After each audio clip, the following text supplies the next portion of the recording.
Welcome back. We are discussing the tech partnership between India and the United States that both sides are looking at taking forward under INSPACe, which is the initiative on critical and emerging technologies.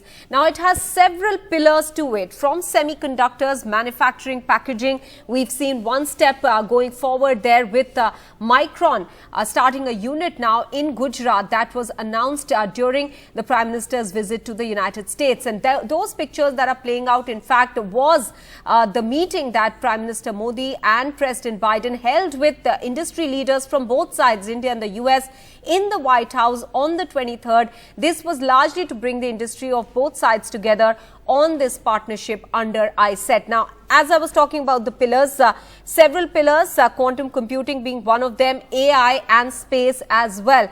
But let's first talk about investments that we are likely to see otherwise coming in. Some of them are playing out there for you.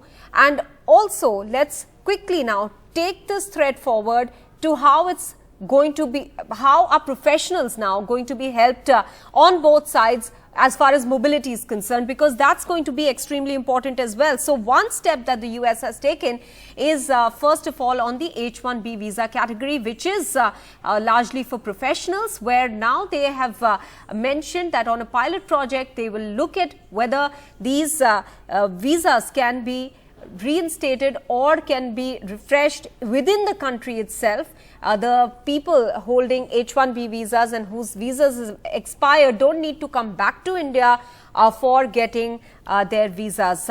So that is one step that has been taken, a welcome step, considering that visas has been a big issue between the two countries over the last 2 years.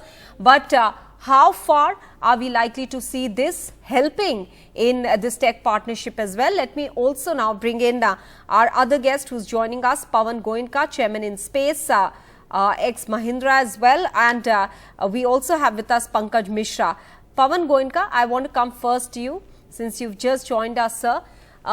Before we talk about other aspects, space and trade, and separately we'll talk about all those issues as well, I want to get your thoughts on how do you see this move by the US side. It's a policy change on renewal of H-1B visa that can later on now, the first pilot project will start and then they aim to renew it now in the United States rather than the person traveling back. Is this keeping in mind the tech partnership that we are going to see between the two countries becoming stronger as they have announced? Well, clearly, this is going to be a big relief to mostly tech employees who are working in US on H-1B visa or L-1 visa. L-1 will of course come later. Right now, it is H-1B, and it was very cumbersome in the current situation to get the H-1B visa resumed. And this, combined with the news on opening of the new consulates in 2 cities in India, I think it's going to be a very big relief. And coming with it clearly is an implied assumption that USA is looking at H-1B visa a little bit more liberally than what they have looked at in the past. That's an implied assumption, and therefore I think all in all it will be very good. And obviously reverse side is also true, as India will be opening another consulate in Seattle and perhaps 1 or 2 more. So now if we specifically talk about the areas under INSPACe, there is semiconductors, there is quantum computing, AI, space. We've just discussed some bits of semiconductors, manufacturing, packaging. I want to specifically ask you about space cooperation. There has been some announcement where the human flight to the International Space Station will carry 1 Indian astronaut as well. What is the first reaction when you heard this announcement? What was the first inference you drew from it, sir? So I think the first inference that I take from this, which goes beyond the specific announcements, is that US is now more open to sharing space technology with India. And there are a lot of restrictions in space technology currently because of dual use that many of the space technology have. India, of course, USA has been inviting India for Artemis Accord for 2-3 years, and finally India has accepted that and agreed to that. But taking an Indian astronaut on ISS is a very, very big move, because that would also mean that our astronauts will finally will be prepared for the human space flight of India will get trained in the US system for India space station. And a lot of new sort of ways and technologies will come from that. When we look at what is not yet announced and perhaps in the works, there was a mention of Honorable Prime Minister talking to Boeing about doing more in space in India. And INSPACe also is in dialogue with Boeing to see in what way can Boeing come into India and bring technology and manufacturing to US. Similarly, conversation with Mr. Elon Musk on Starlink also means that that's a technology that currently is not available in a major way to Indian users, the satellite broadband. And that also coming into India, not just through Starlink, but many other operators. And general approach on how US can open more of space technology. There is something called ITAR, which restricts dual use technology, which includes space. And there are a lot of dialogues going on right now on how India can become a more strategic partner with US on sharing space technology. So therefore, overall, I think I take this as an indication of US opening up its doors. You pointed out US, this step shows that US is willing to share space technology with India. Does it have to do anything with the fact that 4 Indian cosmonauts have also been trained for Gaganyaan in Russia? Is there that geopolitical angle as well? Well, I would put these two things separate and not connected. And a lot of time has passed since the agreement between US and India and Russia on the human space flight. And a lot of geopolitical situation has changed in the meantime, as we all aware. And therefore, perhaps new equations are being created. But as far as the human flight is concerned, the 4 astronauts that have been trained by Russia, that's a separate matter. And what will happen with the International Space Station, separate matter. What I would like to just add is that this whole change that we are seeing in the space economy, space sector in India, which is driven personally by Honorable Prime Minister. I think the various things that we're seeing happening and the interest that we're seeing happening in Indian space sector by powerful countries in the space arena, such as US and even Europe, it bodes very well for how our space sector will grow. And all credit has to go for opening up of the space sector that has happened over the last 2 years and various initiatives that the government has taken for that. Pawan Goenka, we all know that modern warfare will be fought in space. I mean, of course, at the moment we are seeing a war in Ukraine, but space plays a very critical role in communication, and communication is very important in warfare.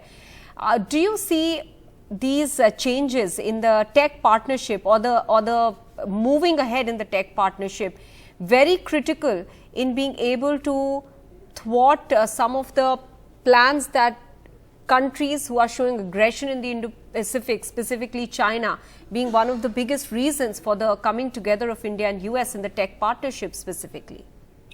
I would like to put it this way, that India is committed to peaceful use of space.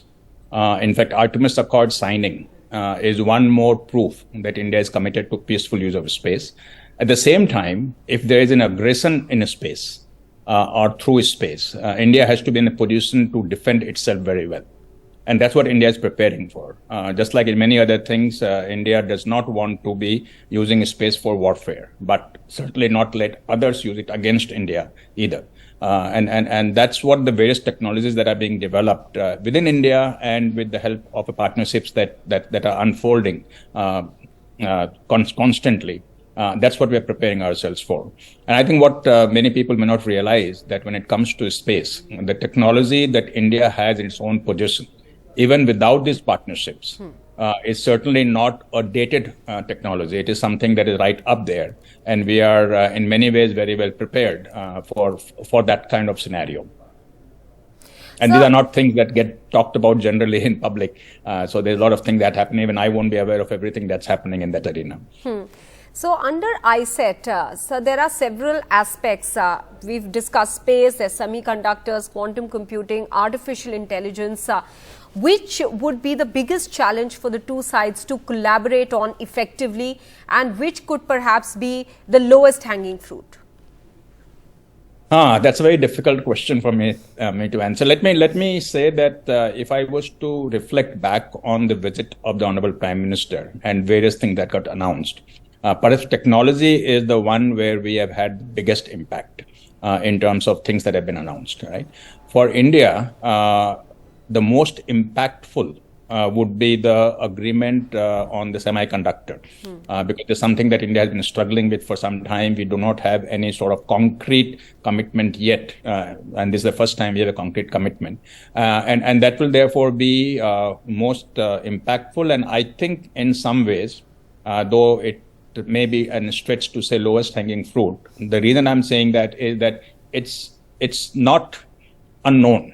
It's something that micron technology knows what needs to be done. It's a matter of justifying the investment with the help of the incentive the Indian government has given, and it has moved far enough that I don't see it sort of going back now. And therefore, that is most impactful and perhaps lowest hanging.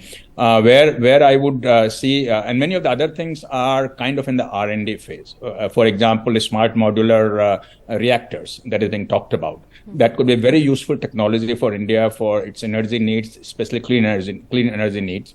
And where that goes in terms of R&D and when can it become a potential application for India remains to be seen. But those are kind of things that we will see happening. AI is an area where, and I'm talking artificial intelligence, not America and India. AI is an area where clearly it's a constant collaboration. So it's not something that will happen as a 0-1. And there's a lot of technology that is available with Indian IT companies also. A lot of it is being developed right now. AI, I think I would have to say that USA is perhaps more advanced in terms of AI technology.